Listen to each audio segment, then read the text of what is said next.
Hello people, hope you are doing well. आज हम लोग चैप्टर 24 सीआरपीसी डिस्कस करने जा रहे हैं। देखो, हम लोगों ने चैप्टर 21 तक ऑलरेडी डिस्कस कर लिया है। अब उसके बाद यानी कि टाइप्स ऑफ ट्रायल्स पढ़ने के बाद आपको जो चैप्टर पढ़ना चाहिए वो है चैप्टर 24 सीआरपीसी। तो वैसे तो ये चैप्टर जो है 300 से लेकर के 327 तक है, बट इस वीडियो में हम लोग इसका सिर्फ फर्स्ट पार्ट डिस्कस करेंगे 300 से लेकर के 314 तक। एज इन इस पूरे चैप्टर में कोई पार्ट्स में डिवाइडेड नहीं है, बट ये सिर्फ अपनी कन्वीनियंस के लिए हम जो है पार्ट 1 पार्ट 2 में पढ़ेंगे, क्योंकि वीडियो बहुत ज़्यादा लंबा ना हो जाए। ठीक है, so now starting with the chapter's heading, general provisions as to inquiries and trials. Inquiries और trials से रिलेटेड कुछ हमें general provisions दिए हुए हैं इस चैप्टर में। सबसे पहले शुरू करते हैं राइट्स से। तो राइट्स इन 3 में बताई गई है, या मैं कहूँ कि 4 में बताई गई। वो क्या है? सबसे पहले जो राइट बताई गई है वो हमें सेक्शन 300 में बताई गई है, जो कि कहती है person convicted can not be tried for same offence.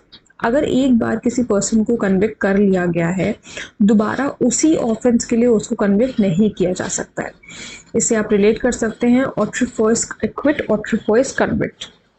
ठीक है, ऑट्रिफोइस एक्विट का मतलब है प्रीवियसली एक्विटेड एंड ऑट्रिफोइस कन्विक्ट का मतलब है प्रीवियसली कन्विक्टेड। कि एक बार अगर किसी पर्सन को हम कन्विक्ट कर चुके हैं तो दोबारा हम उसे सेम ऑफेंस के लिए कन्विक्ट नहीं कर सकते। अगर आप लोगों को याद हो तो ये हम लोगों ने आर्टिकल 20 क्लॉज 2 में भी पढ़ा था, डबल जियोपार्डी में। I hope you all remember this. ठीक है, लेकिन हम तब कब कन्विक्ट नहीं कर सकते? जब कॉम्पिटेंट कोर्ट से वो आया हो जजमेंट, कन्विक्ट या एक्विट उसे किया गया हो, सेम ऑफेंस हो और सेम फैक्ट्स हो, तब तो हम जो है सेक्शन 300 अप्लाई करेंगे। ठीक है, तो एक बार हम लोग इसे पढ़ लेते हैं। See, subsection 1 says a person who has been tried by a competent court jurisdiction for an offence and convicted or acquitted of such offence shall, while such conviction or acquittal remains in force, not be liable to be tried again for the same offence nor on the same facts for any other offence with a different charge from the one made against him might have been under subsection 1 of section 221 और for which might have been convicted under subsection 2। ठीक है, तो इसमें basically यही बात कही गई है कि अगर कॉम्पिटेंट कोर्ट ने वो कॉम्पिटेंट कोर्ट के जुरिस्डिक्शन से हुआ है, उसको कन्विक्ट कर दिया गया, एक्विट कर दिया गया, दोबारा हम नहीं कर सकते। अ पर्सन एक्विटेड और convicted of any offence may be afterwards tried with the consent of the state government. देखो, यहाँ पर जो है कुछ एक्सेप्शंस दिए हुए हैं सेक्शन 300 के। तो वो एक्सेप्शन क्या है कि अगर डिफरेंट ऑफेंस कमिट हुआ है और स्टेट गवर्नमेंट की अगर हमने कंसेंट ले ली है तो हम उस पर्सन को ट्राई कर लेंगे। या फिर दूसरी बात क्या है कि अगर कोर्ट अवेयर नहीं था कॉन्सिक्वेंसेस से या कॉम्पिटेंट कोर्ट नहीं था तो भी हम उसे दोबारा ट्राई कर सकते हैं। Person discharge under section 258 try again for the same offence. अगर पर्सन को डिस्चार्ज कर दिया गया, डिस्चार्ज हम कब करते हैं? Before framing of charge. तो अगर हमने किसी पर्सन को डिस्चार्ज किया है तो हम उसे दोबारा बुला सकते हैं कोर्ट में। जब हमारे पास सफिशिएंट एविडेंस हो तो हम उसे दोबारा कोर्ट में बुला सकते हैं, ट्राई कर सकते हैं सेम ऑफेंस के लिए। तो कुछ एक्सेप्शंस हैं जो कि इम्पॉर्टेंट है। ठीक है, मैंने इसीलिए पूरा नहीं पढ़ा क्योंकि हमने एक्सेप्शंस यहाँ पर सारे कवर कर लिए। अगर आप बेयर एक्ट रीड करेंगे तो आपको समझ में आ जाएगा कि क्या लिखा हुआ है बेयर एक्ट में। अब देखो, सेक्शन 303 क्या कहता है? सेक्शन 303 कहता है accused to be defended by a pleader of his choice. उसको जो प्लीडर, जो भी लॉयर रखना हो वो अपनी चॉइस का लॉयर रख सकता है। ठीक है, फिर सेक्शन 304 कहता है legal aid to accused at state expenses. जो भी लीगल एड अक्यूज्ड को दी जाएगी वो स्टेट के एक्सपेंसेस पे दी जाएगी जब हमारा trial before court of session चल रहा हो। एक बार हम ये वाला जो सेक्शन है उसे पढ़ेंगे बेटर अंडरस्टैंडिंग के लिए। Legal aid to accuse at state expense in certain cases where in a trial before the court of session. देखो, कोर्ट ऑफ सेशन की यहाँ पर बात करी गई तो सिर्फ और सिर्फ जब ट्रायल हमारा कोर्ट ऑफ सेशन के सामने चल रहा है, ये तब की बात कर रहा है। The accused is not presented by a pleader, accused जो है उसके पास प्लीडर भी नहीं है, and where it appears to the court that the accused had not sufficient means to engage a pleader, और उसके पास इतना पैसा भी नहीं है कि वो सफिशिएंट मींस उसके पास नहीं है कि वो किसी प्लीडर को असाइन कर सके, the court shell assign a pleader for his defence at the expense of the state. तो अब कौन करेगा? कोर्ट करेगी प्लीडर। किसके एक्सपेंस पे? स्टेट के एक्सपेंस पे, यानी कि स्टेट गवर्नमेंट पैसा देगी, ठीक है। Subsection 2 says the High Court may, with the previous approval of the state government, make rules providing for। High Court अगर चाहे तो rules बना सकती है, लेकिन state government का जो है sanction चाहिए होगा या approval चाहिए होगा। किस तरीके से pleader को select किया जाएगा, ये इस बारे में रूल्स बना सकती है। क्या फैसिलिटी होगी प्लीडर के पास, ये रूल बना सकती है। क्या फीस पेएबल होगी, ये रूल जो है हाई कोर्ट बना सकती है, लेकिन कब? अप्रूवल ऑफ स्टेट गवर्नमेंट के साथ, ठीक है। फिर एक्सेप्शन हम लोग सेक्शन 300 के देख चुके हैं। तो ये हमारी यहाँ पर हम लोगों ने राइट्स कवर कर ली। राइट्स में हमने कौन कौन से सेक्शन पढ़े? सेक्शन 300, 303, 304। अच्छा, we have not read section 312, तो सेक्शन 312 भी देख लेते हैं। एक्सपेंसेस टू कंप्लेनेंट और विटनेसेस। देखो यहाँ पर तो हम बात कर रहे हैं कि अक्यूज्ड को लीगल एड हम दे रहे हैं। सेक्शन 312 कहता है कि अगर ऐसा नेसेसरी लगता है तो कंप्लेनेंट और विटनेस को भी हम एक्सपेंसेस देंगे स्टेट गवर्नमेंट के द्वारा। किस लिए? कि उन्होंने अटेंड किया है कोई भी इंक्वायरी, ट्रायल या प्रोसीडिंग। एक बार पढ़ ले section 312 for the better understanding of the section. Just a minute. Section 312 says, subject to any rules made by the state government, any criminal court may, if it thinks fit, order payment on the part of the government। कोई भी criminal court जो है वो क्या करेगी? Order कर सकती है गवर्नमेंट के पार्ट पर of the reasonable expenses of any complainant और witness attending for the purpose of any inquiry, trial और other proceeding before such court under this court. अगर क्रिमिनल कोर्ट को ऐसा लगता है कि स्टेट के एक्सपेंसेस पर ये चीज़ें होनी चाहिए, कंप्लेनेंट और विटनेस को मतलब एक्सपेंसेस मिलना चाहिए अटेंड करने का, इंक्वायरी, ट्रायल या कोई भी अदर प्रोसीडिंग, तो वो ऑर्डर करेगी, ठीक है। तो ये हुआ हमारे राइट्स, हमने देख लिया। अब हम आते हैं प्रोसिक्यूशन पे। देखो प्रोसिक्यूशन में क्या हो रहा है। प्रोसिक्यूशन में हमारे पास जो है 301 है, 302 है और 305 है, ठीक है। 301, 302 एंड 305। अब ये क्या कहता है? 301 कहता है application by public prosecutor without the written authority of the court lead कर सकता है और अपेयर हो सकता है। देखो यहाँ पर क्या बताया गया है सेक्शन 301 में। Section 300 sorry appearance by public, sorry application नहीं, अपेयरेंस है, ठीक है। Appearance by public prosecutor. Subsection 1 says the public prosecutor और the assistant public prosecutor in charge of a case में अपेयर। यहाँ पर वो प्लीड कर सकते हैं, अपेयर हो सकते हैं, उन्हें रिटन अथॉरिटी की कोई ज़रूरत नहीं है, उन्हें कोर्ट की रिटन अथॉरिटी की कोई ज़रूरत नहीं है। ये सिर्फ और सिर्फ इम्यूनिटी किसके लिए है?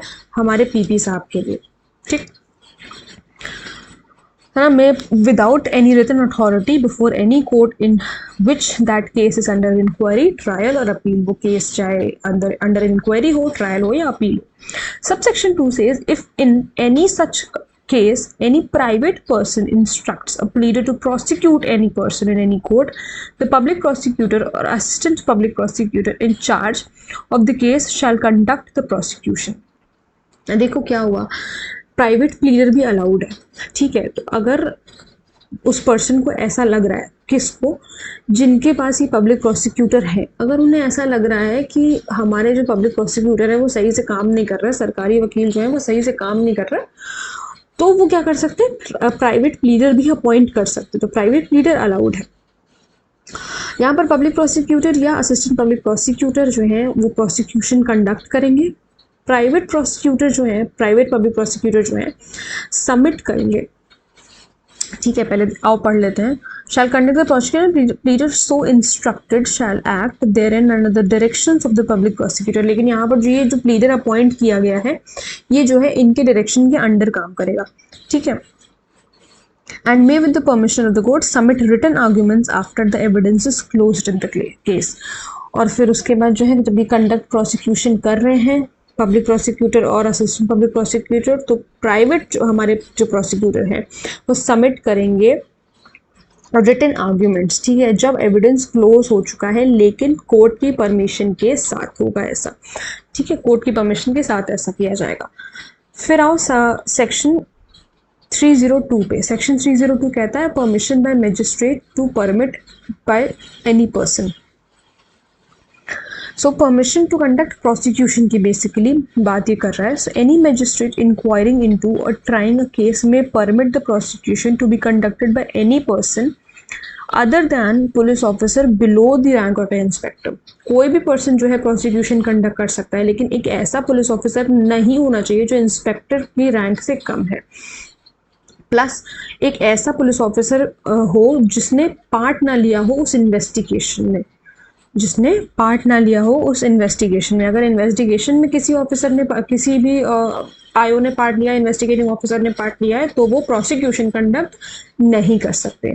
बेसिकली ऐसा माना जाता है कि अगर उन्होंने किसी भी इन्वेस्टिगेशन में अगर पार्ट लिया है तो वो हो सकता है कि बायस्ड हो जाए, तो इस वजह से उन्हें अलाउ नहीं किया जाता है। Okay, but no person other than the Advocate General, Government Advocate, Public Prosecutor, Advocate General, Government Advocate, Public Prosecutor और Assistant Public Prosecutor को परमिशन की ज़रूरत नहीं है। ये विदाउट परमिशन भी ऐसा कर सकते हैं। Provided that no police officer shall be permitted to conduct the prosecution if he has taken part in the investigation। ये मैंने आप लोगों को बताया कि अगर उसने इन्वेस्टिगेशन में पार्ट लिया तो उसको अलाउ नहीं किया जाएगा। into the offense with respect to which the accused is being prosecuted। Any person conducting the prosecution, subsection 2 I am reading, any person conducting the prosecution may do so personally or by a pleader। Personally भी वो कर सकता है और या फिर pleader के through भी वो अपेयर हो सकता है। अब सेक्शन 305 क्या कह रहा है? सेक्शन 305 कह रहा है कि क्या प्रोसीजर फॉलो किया जाएगा, क्या प्रोसीजर फॉलो किया जाएगा व्हेन कॉरपोरेशन और रजिस्टर्ड कंपनी एक अक्यूज्ड है। जब कॉरपोरेशन या रजिस्टर्ड कंपनी अक्यूज्ड है तब क्या होगा? अब कंपनी या बिल्डिंग तो खुद चल करके आएगी नहीं खुद को रिप्रेजेंट करने के लिए, जाहिर सी बात है कि उनको एक रिप्रेजेंटेटिव अपॉइंट करना होगा, ठीक है, वो एक रिप्रेजेंटेटिव अपॉइंट करेंगे उसके बाद होगा। तो प्रोसिक्यूशन में हमने देखा 3 सेक्शंस हैं, 301, 302 एंड 305, ठीक है। राइट्स में हमने क्या देखा था कि 300 में हम लोगों ने देखा कि अगर एक बार किसी पर्सन को ट्राई कर दिया गया है तो उसको दोबारा सेम ऑफेंस के लिए हम ट्राई नहीं कर सकते। 303 में हमने देखा कि अक्यूज्ड है जो उसको डिफेंड करने के लिए, खुद को डिफेंड करने के लिए वो अपने चॉइस का लॉयर चूज कर सकता है। 304 में हमने देखा कि लीगल एड जो है वो अक्यूज्ड को दी जाती है, स्टेट के एक्सपेंसेस पे दी जाती है, ये राइट्स हैं बेसिकली। और 312 में हमने देखा कि एक्सपेंसेस जो है वो कंप्लेनेंट और विटनेस को भी दिए जा सकते हैं अगर क्रिमिनल कोर्ट जो है वो असाइन कर दे तो। एक्सेप्शंस भी हमने 300 के देखे कि ये सारे हमारे एक्सेप्शंस हैं कि अगर डिफरेंट ऑफेंस हुआ है, कंसेंट ले लिया अगर स्टेट गवर्नमेंट का, तो हम कर सकते हैं ट्राई। अगर कोर्ट अवेयर नहीं था कॉन्सिक्वेंसेस से तो ट्राई कर सकते हैं, अगर कॉम्पिटेंट कोर्ट ने वो जजमेंट नहीं दिया था तो हम ट्राई कर सकते हैं, और या फिर अगर पर्सन को डिस्चार्ज किया गया है तो भी हम उसे दोबारा ट्राई कर सकते हैं सेम ऑफेंस के लिए। प्रोसिक्यूशन में हम लोगों ने 3 सेक्शन देखे, 301, 302 एंड 305। अब हम बढ़ेंगे टेंडर ऑफ पार्डन की तरफ, ये बहुत ही इंपॉर्टेंट है, ठीक है, तो इसे थोड़ा सा याद रखना और ध्यान से समझना। ये क्या कहता है? सेक्शन 306 एकम्प्लिस कौन होता है? देखो, अगर हम बहुत ही सिंपल भाषा में अगर मैं कहूँ तो इसको को अक्यूज्ड भी कहते हैं, ठीक है, आप इसे को अक्यूज्ड भी समझ सकते हैं, लेकिन यहाँ पर इसका नाम हमने accomplice दिया हुआ है, तो for the matter of this particular thing we will call him accomplice and not co-accused। Objective क्या है यहाँ पर कोर्ट का? to obtain evidence of person concerned in the commission of the offense। कोई ऑफेंस कमिट हुआ है, यहाँ पर कोई ऑफेंस कमिट हुआ है, उसमें दो लोग इन्वॉल्व है, ए और बी। ये जो है इसने ऑफेंस कमिट किया है, इसके साथ ये भी इन्वॉल्व है कहीं ना कहीं, इसको हमने बना लिया एकम्प्लिस। इसको हमने क्या बना लिया? एकम्प्लिस बना दिया। देखो होता क्या है, एकम्प्लिस करता क्या है, कोर्ट जो है इसे मीठी गोली देती है। ध्यान समझना, मीठी गोली का मतलब ये है, मीठी गोली का मतलब क्या है, मीठी गोली का मतलब ये है कि अगर तुम हमें अब इस ऑफेंस के बारे में सब कुछ बता दोगे, इस ऑफेंस के बारे में, किस ऑफेंस के बारे में? इस ऑफेंस के बारे में जो इसने कमिट किया है, अगर तुम हमें इस ऑफेंस के बारे में सब कुछ बता दोगे तो तुम्हारी हम जो है या तो सज़ा कम करा देंगे, ठीक है, या तो तुम्हारी सज़ा कम करा दी जाएगी, और या फिर तुम्हें बिल्कुल बरी कर दिया जाएगा, मतलब तुम्हें छोड़ दिया जाएगा, ठीक। तो ये कोर्ट इसको मीठी गोली देती है। अब देखो होता कैसे है, कौन करता है, तो हम लोग इसके लिए सेक्शन पढ़ते हैं। सेक्शन 306 क्या कहता है? सेक्शन 306 कहता है, tender of pardon to accomplice with a view to obtaining the evidence of any person supposed to have been directly or indirectly concerned in और privy to an offense, चाहे वो डायरेक्टली हो चाहे वो इनडायरेक्टली हो। ये जो पर्सन होता है ना accomplice, ये डायरेक्टली भी हो सकता है और इनडायरेक्टली भी कंसर्न हो सकता है उस ऑफेंस से। द चीफ जुडिशियल मजिस्ट्रेट और मेट्रोपॉलिटन मजिस्ट्रेट कौन कर सकता है? चीफ जुडिशियल मजिस्ट्रेट कर सकते हैं और सिर्फ मेट्रोपॉलिटन मजिस्ट्रेट कर सकते हैं। Eight any stage of investigation और इंक्वायरी और द ट्रायल। इंक्वायरी, ट्रायल और इन्वेस्टिगेशन किसी भी स्टेज पर ये ऐसा कर सकते हैं। And the magistrate of the first class, magistrate of the first class कब कर सकते हैं? किसी भी स्टेज, इंक्वायरी और ट्रायल के किसी भी स्टेज पर। may tender a pardon to such person on a condition of his making a full and true disclosure of the whole circumstances within his knowledge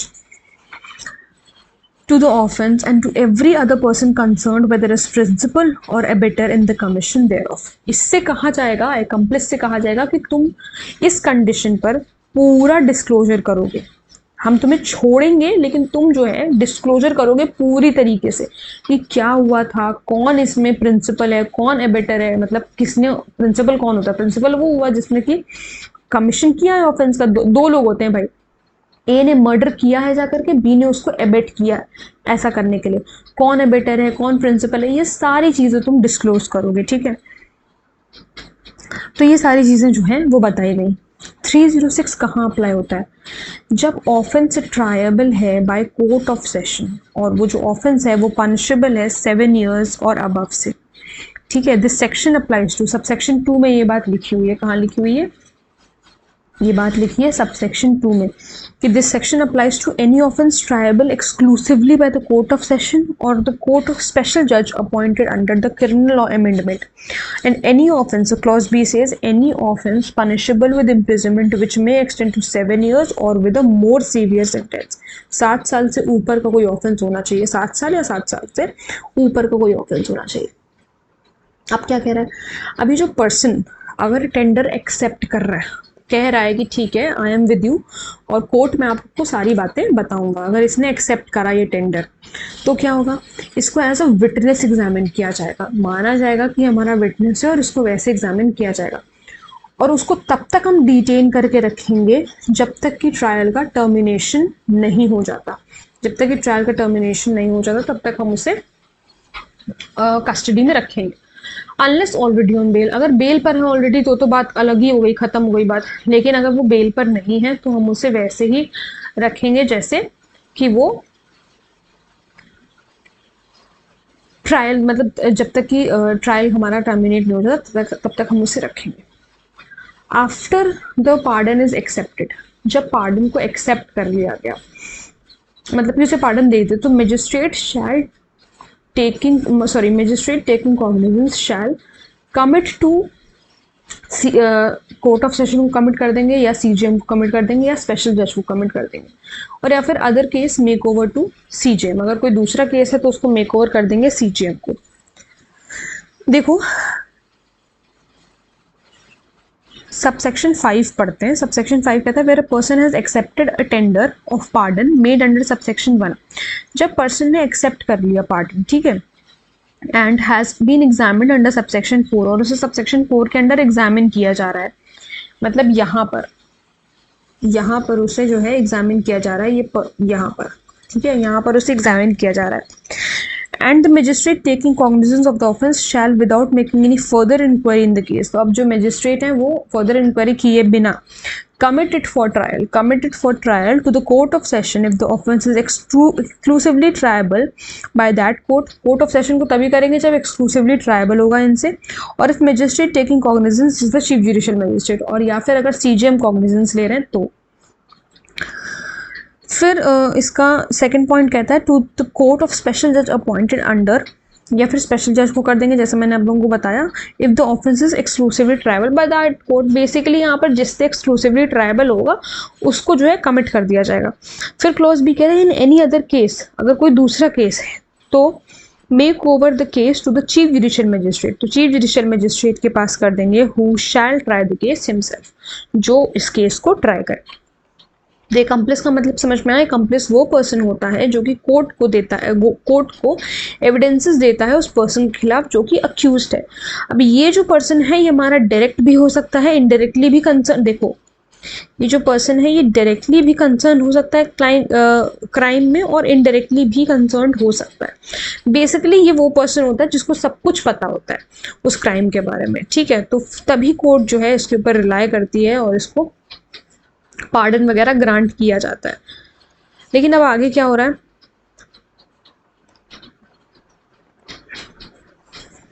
307 में देखते हैं। 307 कह रहा है power to direct tender of pardon at any time after commitment of a case, जब commitment हो गया case का, but before the judgment is passed, लेकिन जजमेंट पास होने से पहले, the court to which the commitment is made, जिस court को कमिटमेंट दिया गया मतलब उसको कमिट किया गया मैटर, जिस कोर्ट को, with the view to obtaining at the trial the evidence of any person supposed to have been directly और indirectly concerned in or privy to any such offense tender a pardon on same condition to that person।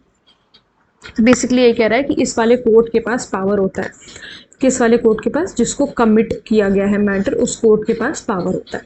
अब section 308 हम थोड़ा सा ध्यान से पढ़ेंगे क्योंकि ये इंपॉर्टेंट है।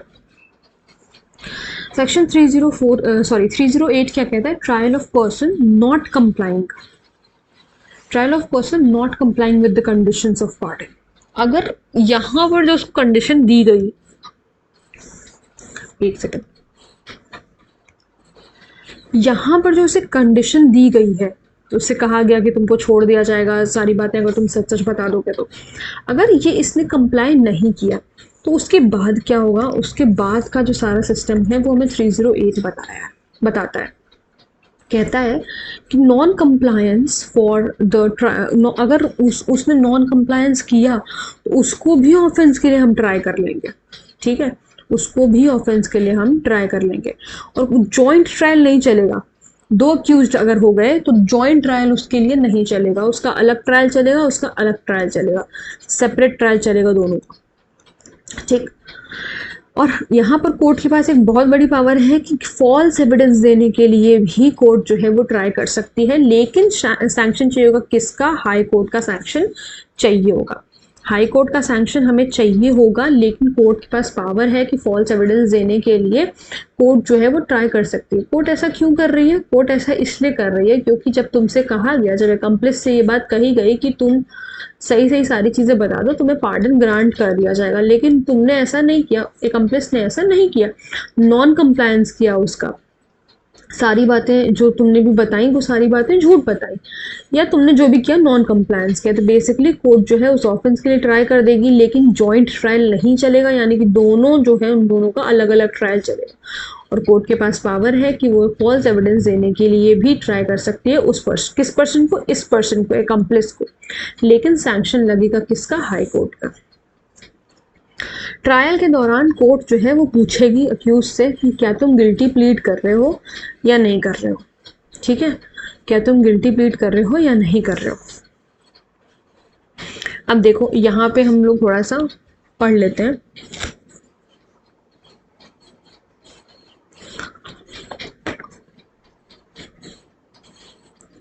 हम लोग यहाँ से प्रोवाइडेड सबसेक्शन 2 से पढ़ते हैं। Any statement made by such person accepting the tender and recorded by magistrate under section 164 और by a court under subsection 4 और section 306 may be in given in evidence against him at such trial.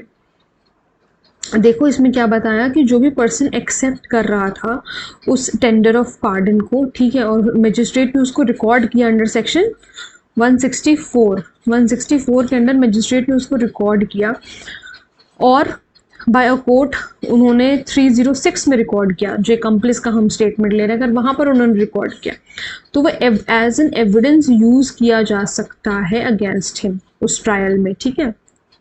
As at such trial, the accused shall be entitled to plead that he has complied with the condition upon which tender was made, in which case it shall be for the prosecution to prove that the condition has not been complied with.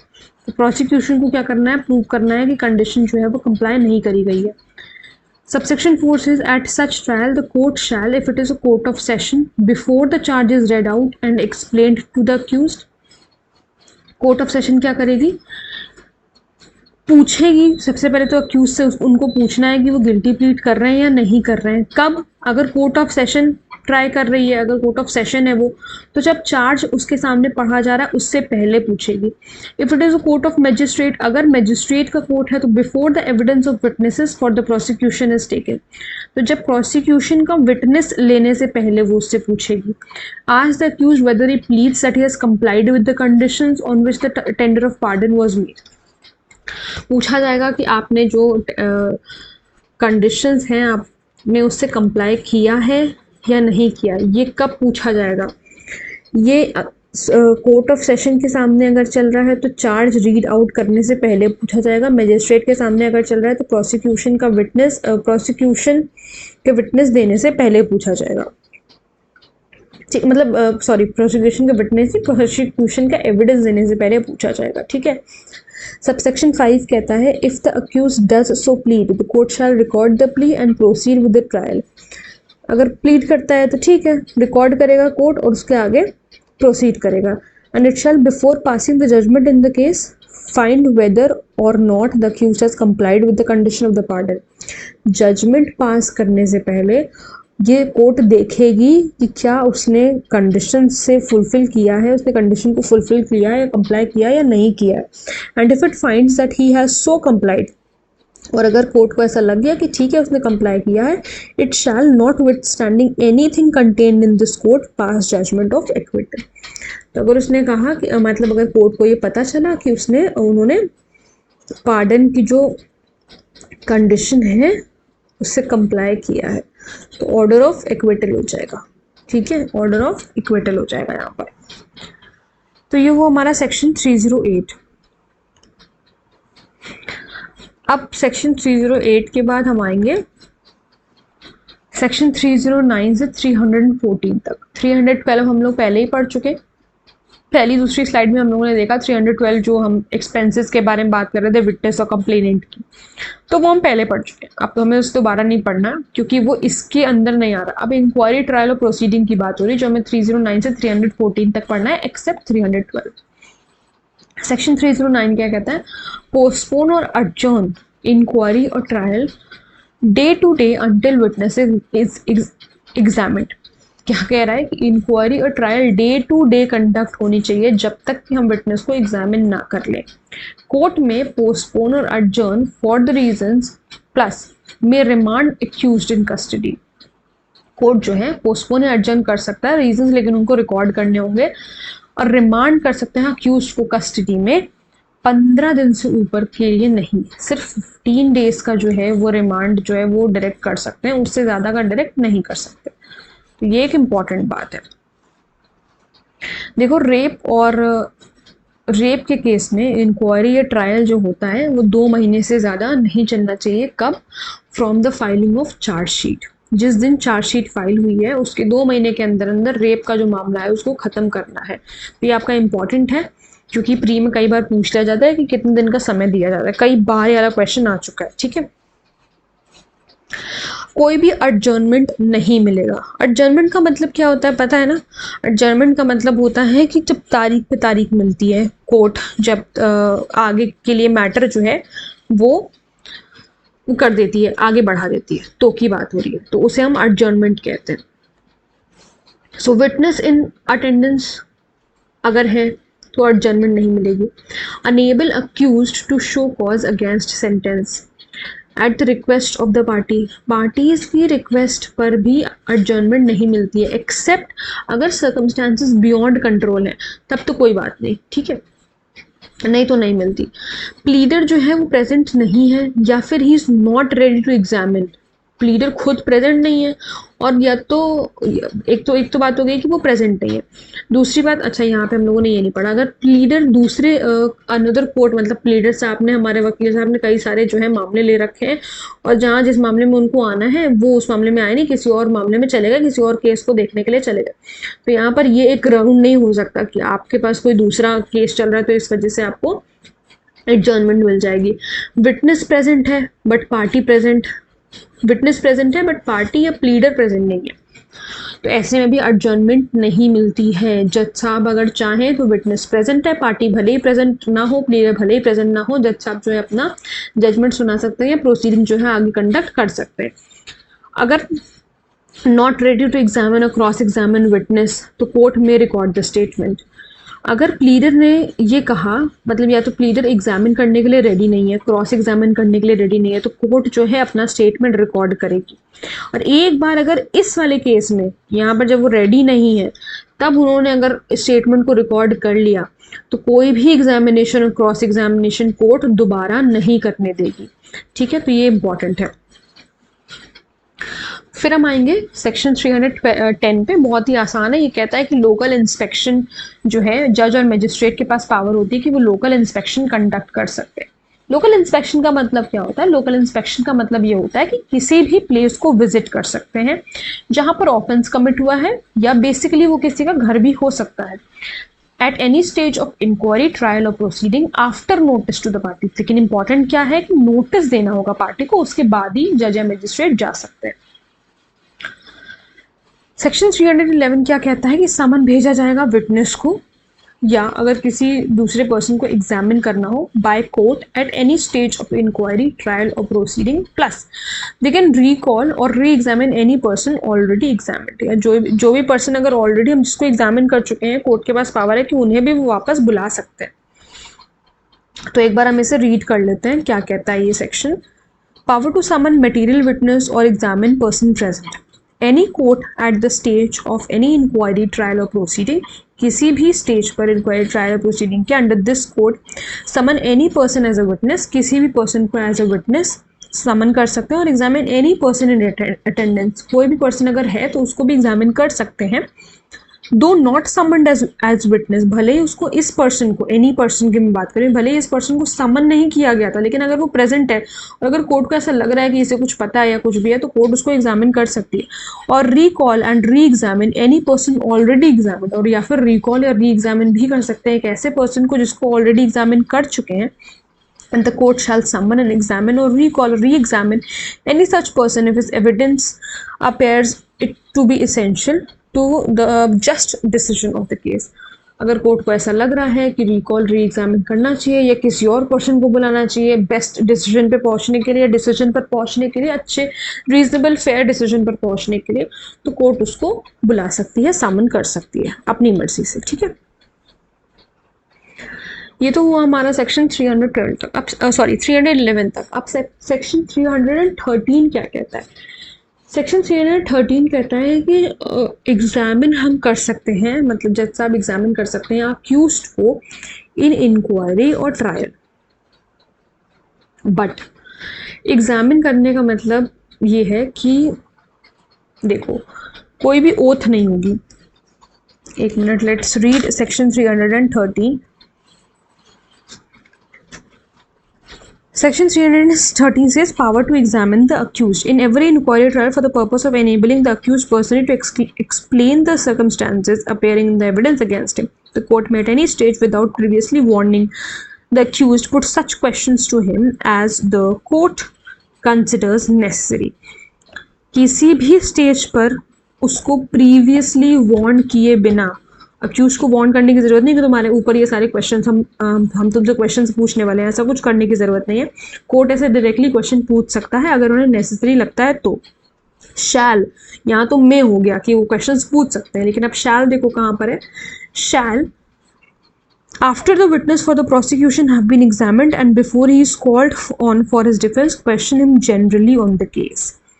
Witness जो है, prosecution witness को examine कर लिया गया, accused को अपना defence देने से पहले, मतलब अक्यूज्ड जो है अपना डिफेंस दे उससे पहले कोर्ट जो है वो क्वेश्चन पूछ सकती है। कोर्ट के पास राइट है कि कोर्ट क्वेश्चन पूछ सकती है, अपना डिफेंस ये दे उससे पहले कोर्ट जो है इनके सामने क्वेश्चन रख देगी।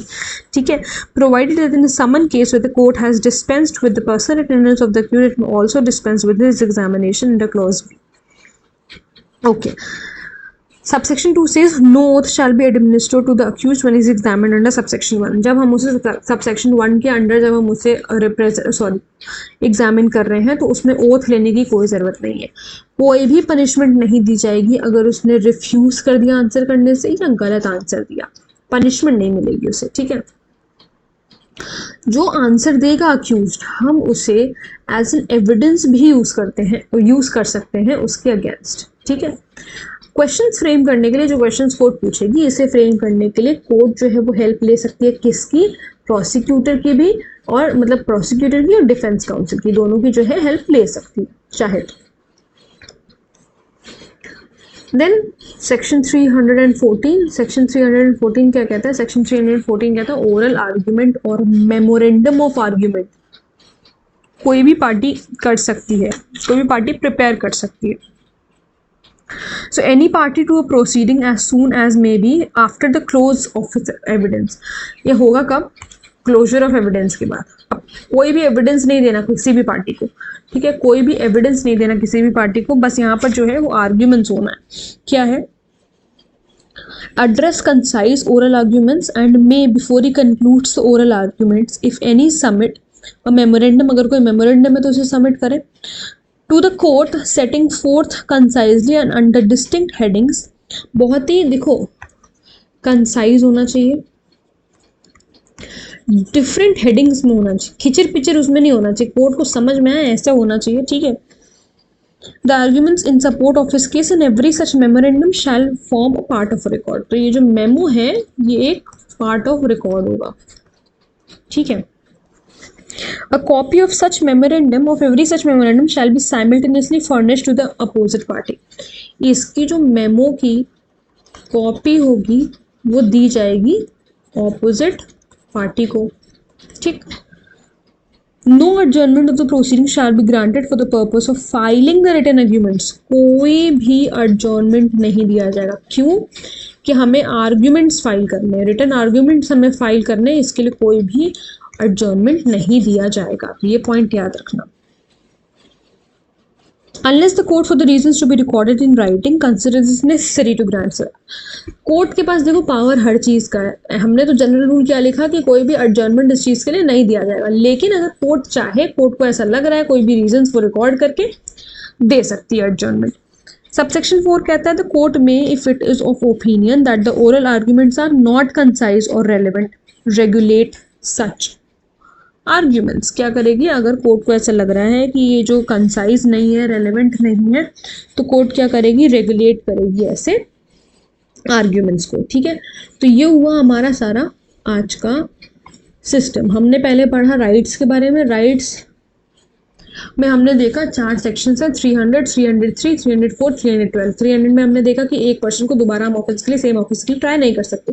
303 में हमने देखा कि लॉयर जो है मतलब अक्यूज्ड जो है उसके पास चॉइस है कि वो अपने चॉइस का जो है प्लीडर अपॉइंट कर सकता है। 304 में हमने देखा कि लीगल एड दिया जाएगा अक्यूज्ड को स्टेट एक्सपेंसेस पे।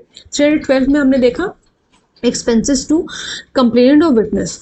ठीक है, यहाँ पर हमने कुछ एक्सेप्शंस देखे 300 के। फिर उसके बाद हम देख रहे थे कि प्रोसिक्यूशन में कौन कौन से सेक्शंस इन्वॉल्व हैं। तो प्रोसिक्यूशन में 301, 302, 305।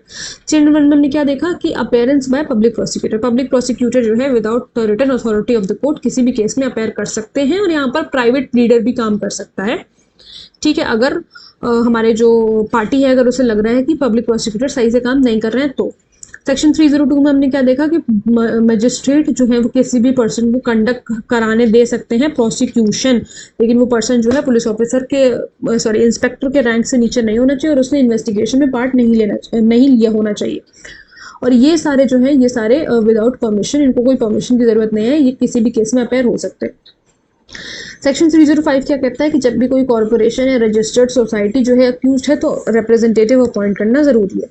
टेंडर ऑफ पार्डन में हमने सबसे इंपॉर्टेंट सेक्शन देखा सेक्शन 306 जो कि एक्म्प्लिस के बारे में बात करता है। कोर्ट को ये सारे जो है कच्चा चिट्ठा देता है उस इंसान का जिसने ऑफेंस कमिट किया है, अगर ये चाहे तो देगा, नहीं चाहे तो नहीं देगा, फिर कोर्ट इसको जो है ऑफेंस के लिए ट्राई कर देगी। ठीक है, मतलब इनका भी काम हो जाएगा। ठीक है, फिर उसके बाद हमने क्या देखा, फिर उसके बाद हमने बात करी इंक्वायरी ट्रायल प्रोसीडिंग की। सेक्शन 309 में हम देखा कि कोर्ट जो है डे टू डे प्रोसीडिंग चलाएगी और जब तक हम विटनेस को एग्जामिन नहीं कर लेते, मतलब जब तक कि कोर्ट विटनेस को एग्जामिन नहीं कर लेती। पोस्टपोन और एडजर्नमेंट के बारे में हमने इसमें बात करी है। ये सारे हमने कंडीशन देखी जहाँ पर एडजर्नमेंट नहीं मिलता है, जहाँ पर कोर्ट एडजर्नमेंट नहीं देती है। एक बार बेरेट से पढ़ लेना, समझ में आ जाएगा कि ये सब क्या लिखा हुआ है। फिर उसके बाद 310 में हमने देखा कि लोकल इंस्पेक्शन जो है जज या मजिस्ट्रेट कर सकते हैं। कहीं जहाँ कहीं भी ऑफेंस अगर कमिट हुआ है तो वो वहाँ जा करके पता कर सकते हैं कि एग्जैक्टली क्या हुआ था।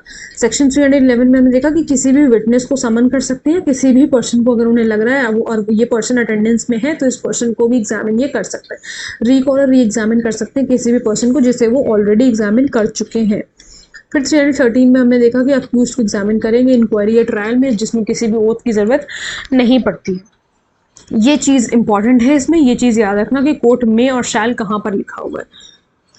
फिर उसके बाद हमने लास्ट में देखा 314 जिसमें ओरल आर्ग्यूमेंट और मेमोरेंडम ऑफ आर्ग्यूमेंट के बारे में बात करी। कंसाइज होना चाहिए, डिफरेंट हेडिंग में होना चाहिए, कॉपी जो है मेमोरेंडम की वो अपोजिट पार्टी के पास होनी चाहिए और कोई भी एडजर्नमेंट नहीं मिलता है अगर रिटन एग्रीमेंट फाइल करने के लिए, लेकिन अगर कोर्ट को ज़रूरी लगता है तो वो कहेगी कि ठीक है भाई आप फाइल कर लो, एडजर्नमेंट ले लो। देखो अब ध्यान से समझना और सुनना क्योंकि ये बहुत इंपॉर्टेंट है, प्रीवियस ईयर क्वेश्चंस है। हम लोग अब फाइनली आ गए हमारे लास्ट पार्ट पर, प्रीवियस ईयर क्वेश्चंस पर। Can a person discharge under section 258 be tried again for the same offence? No, he can't be tried. हम लोगों ने अभी इसको पढ़ा है, इसको ध्यान से समझना। हम लोगों ने कहाँ पढ़ा था? एक्सेप्शंस में इसको पढ़ा था अभी। ठीक है, तो याद करो क्या पढ़ा था। He can be tried with the consent of the court by which he was discharge? No, since principle of double jeopardy would be applicable? Yes, by the consent of government. तो यहाँ पर जो हमारा answer है वो है he can be tried with the consent of the court by which he was discharge. जिस court ने उसको डिस्चार्ज किया उसके कंसेंट से जो है उसको ट्राई किया जा सकता है। यहाँ पे इसको मत लगा के आ जाना कि गवर्नमेंट की कंसेंट चाहिए होती है। हमने सेक्शन 300 में कहीं पे भी नहीं पढ़ा कि गवर्नमेंट की कंसेंट चाहिए डिस्चार्ज होने के बाद किसी को ट्राई करने के लिए। Which of the following sections of CRPC an accused provides an accused the right to be defended by a pleader of his choice? कौन से सेक्शन में हम लोगों ने पढ़ा था कि pleader of his choice के लिए जो है उसको मतलब उसको अपने चॉइस का प्लीडर मिल सकता है?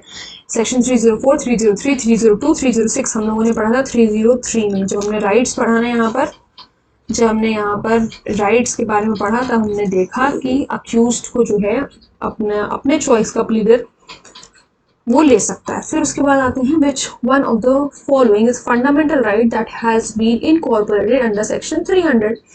ये क्वेश्चन कई बार पूछा गया। ये मैंने यहाँ पर आपके पास जो है एक ही बार जो है इसको मेंशन किया है, बट ये जो क्वेश्चन है ये कई बार पूछा जा चुका है। बहुत इंपॉर्टेंट क्वेश्चन है, सेक्शन 300 से कई बार क्वेश्चंस बने हैं, तो इसको ध्यान से करना, ध्यान से समझना। ठीक है, principle of autrefois acquit and autrefois convict, rules of for appearance by public prosecutor, exceptions to the charge of murder, rules for grant of permission to conduct prosecution. यहाँ पर जो है हमारा principle of autrefois convict and autrefois acquit है। Section 300 में हम यही तो देखते हैं कि कोई भी पर्सन को दोबारा 2 बार जो है उसे कन्विक्ट नहीं किया जा सकता। Under the CRPC, the court is empowered to summon any person as witness only at the stage of inquiry and trial, only at the stage of trial, only at the stage of inquiry or other proceeding, at the stage of inquiry, trial or other proceeding. तो यहाँ पर ये हम लोगों ने कहाँ पर पढ़ा है, ये हम लोगों ने पढ़ा है कि जब उसको समन भेजा जाएगा तो किस तरीके से भेजा जाएगा। तो by any court at any stage of inquiry, trial and proceeding, section 311 में हम लोगों ने इसको देखा। ठीक है, सेक्शन 311 में हम लोगों ने इसे देखा। तो at any stage of inquiry, trial and और अदर प्रोसीडिंग, ये जैसे कि मैंने आपको कहा था बहुत ही इंपॉर्टेंट क्वेश्चन है ये, रेप से रिलेटेड जो है। The trial relates to an offence under section 376 IPC shall as far as possible to be completed within a period of 2 months from the date of filing charge sheet, 6 months from the date of filing of charge sheet, 1 year from the date of filing of charge sheet, or none of these। 2 months, सिर्फ और सिर्फ 2 महीने का time दिया जाता है conclude करने के लिए। Which section is based on maxim nemo debit bis vexari prob idem cause, that is a man shall not be twice vexed for one and the same cause। आप देख रहे हो सेक्शन 300 से अलग अलग तरीके से क्वेश्चन बन रहे हैं, डिफरेंट क्वेश्चन बन रहे हैं, लेकिन हमारा आंसर जो है वही सेम रहता है। हमारा क्वेश्चन पूछने का तरीका बदल सकता है लेकिन आंसर हमारा वही सेम रहेगा। सेक्शन 300 में बताया गया है कि किसी भी क्वेश्चन को सेम ऑफेंस के लिए बार बार परेशान नहीं कर सकते। सेक्शन 304 क्या कहता है, सेक्शन 304 कहता है protection to accused against double prosecution for the same offence, legal aid to the accused at the state expenses, withdrawal from prosecution, order to release on probation of good conduct. हम लोगों ने section 304 में जब rights की बात करी तो हम लोगों ने सेक्शन 304 पढ़ा था। एक बार देख लो कि हम लोगों ने कहाँ पढ़ा सेक्शन 304, ये पढ़ा, लीगल एड के बारे में बात कर रहा है, वही पूछ रहा है वो क्वेश्चन। सेक्शन 304 में क्या दे रहे हैं हम, कौन सी राइट प्रोवाइड कर रहे हैं, तो सेक्शन 304 में हम लीगल एड दे रहे हैं। ठीक है, फिर उसके बाद आ जाओ लास्ट 3 क्वेश्चंस पे। Who among the following can tender pardon under accomplice to accomplice under section 306, CJM, MM और JMFC और all of the above.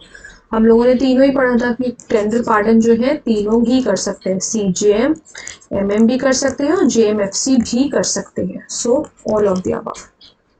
Pardon may be tendered to an accomplice under section 306 when he is not in a position to stand trial due to infirm health, when he is declared insane, he undertakes to make full and true disclosure of facts relating to the offence, all of the above। क्या answer होगा इसमें, हमने कहीं भी section 306 में ये वाली बात नहीं पढ़ी कि वो ट्रायल स्टैंड नहीं कर सकता इस वजह से, या वो इंसेन है इस वजह से। हम लोगों ने बल्कि ये पढ़ा कि उसने अंडरटेक किया है, उसने जिम्मेदारी ली है कि वो पूरी जो बात है वो सही सही ट्रू डिस्क्लोजर ऑफ फैक्ट्स करेगा, इसलिए जो इसका आंसर है वो है C. Last question says when may an accomplice be tendered pardon under section 306, only at the stage of investigation, only at the stage of inquiry, only at the stage of trial, or at any stage of inquiry, investigation और trial। इसको फिर से हम लोग देखते हैं क्योंकि ये थोड़ा सा इम्पोर्टेंट है, दोबारा से अगर एक बार आपके माइंड में बन जाएगा तो समझ में आ जाएंगी चीजें।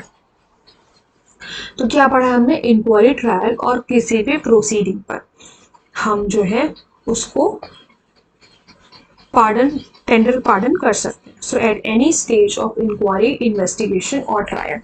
ठीक है, तो I hope I am clear. I hope आप लोगों को चैप्टर 24 CRPC का ये पहला पार्ट थोड़ा सा हेल्पफुल लगा होगा, समझ में आया होगा। अगर पहला पार्ट हेल्पफुल लगा है तो नेक्स्ट पार्ट भी ज़रूर देखिएगा। ठीक है, I hope you found this video very very helpful. Thank you so much.